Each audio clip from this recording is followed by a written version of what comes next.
वालों के लिए बड़ी खबर है। राजधानी में 27 साल बाद बीजेपी सरकार बनने के बाद पहली बार बजट पेश किया जा रहा है और इसे लेकर जनता की उम्मीदें भी आसमान छू रही हैं। वहीं मुख्यमंत्री रेखा गुप्ता के नेतृत्व में दिल्ली सरकार ने खीर सेरेमनी के साथ इस ऐतिहासिक बजट सत्र की शुरुआत की है। अब सवाल ये है, क्या ये बजट दिल्ली को नई दिशा देगा? क्या जनता के सपनों को मिलेगा पंख?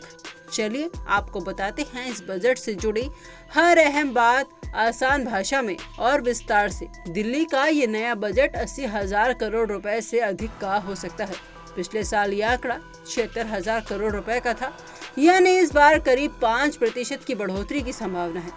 वहीं मुख्यमंत्री रेखा गुप्ता ने कहा कि ये बजट जन संवाद से तैयार किया गया है, यानी युवाओं, महिलाओं, व्यापारियों और मोहल्ला क्लस्टर्स तक से सुझाव लेकर। अब आपके मन में ये भी सवाल जरूर आया होगा कि इतना पैसा सरकार लाती कहां से है। चलिए बताते हैं। दिल्ली सरकार की आय का सबसे बड़ा जरिया है टैक्स रेवेन्यू, जो कि बिल्कुल बजट का 77% हिस्सा है, यानी करीब 58,750 करोड़ रुपए।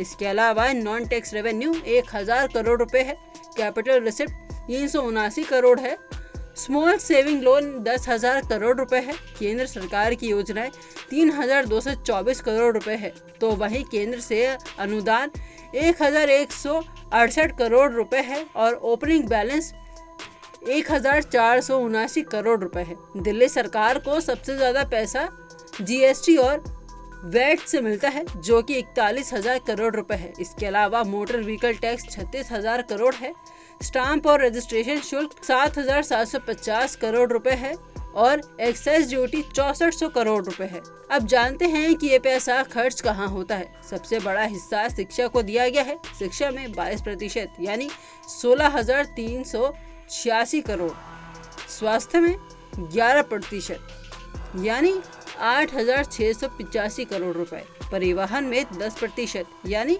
7,470 करोड़ रुपए, जल व स्वच्छता में 9% यानी 7,195 करोड़ रुपए, आवास में 13% यानी 7,800 करोड़ रुपए, ऊर्जा में 4% यानी 3,353 करोड़ रुपए, सामाजिक सुरक्षा में 9% यानी 6,694 करोड़ रुपए, कृषि में 2% यानी 1,331 करोड़ रुपए, पब्लिक डेट में 4% यानी 2,666 करोड़ रुपए और अन्य में 10% यानी 7,496 करोड़ रुपए।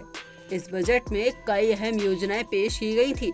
खास तौर पर महिलाओं और युवाओं के लिए सबसे चर्चित योजना रही मुख्यमंत्री महिला सम्मान योजना, जिसके तहत 18 वर्ष से ऊपर की हर महिला को 1,000 रुपए प्रति माह दिए जाएंगे।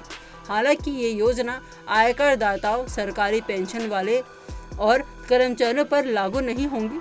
परिवहन में बड़ा ऐलान, 510 करोड़ रुपए से 2,080 ई बसें खरीदी जानी है। सरकार का लक्ष्य है 2025 तक 10,000 बसें सड़कों पर हो, जिनमें से 80% ई बसें होंगी। शिक्षा पर नजर डालें तो शिक्षक प्रशिक्षण के लिए 100 करोड़ रुपए, नए स्कूल कक्षाओं के निर्माण के लिए 150 करोड़ रुपए, मौजूदा कक्षाओं की मरम्मत के लिए 45 करोड़ रुपए, स्कूल ऑफ स्पेशलाइज्ड एक्सीलेंस के लिए 42 करोड़ रुपए, हायर एजुकेशन और टेक्निकल शिक्षा में 1,212 करोड़ रुपए, खेल शिक्षा में 118 करोड़ रुपए, बिजनेस योजना के लिए स्टार्टअप फंड में 15 करोड़ रुपए। तो वहीं स्वास्थ्य क्षेत्र में नए अस्पतालों के लिए 400 करोड़, दिल्ली आरोग्य कोष से मुफ्त इलाज के लिए 80 करोड़ रुपए, 11 नए अस्पतालों का निर्माण जारी है, जिससे 11,500 बेड्स बढ़ेंगे। बुनियादी ढांचों पर भी सरकार का जोर है। सड़कों और फ्लाईओवर्स के लिए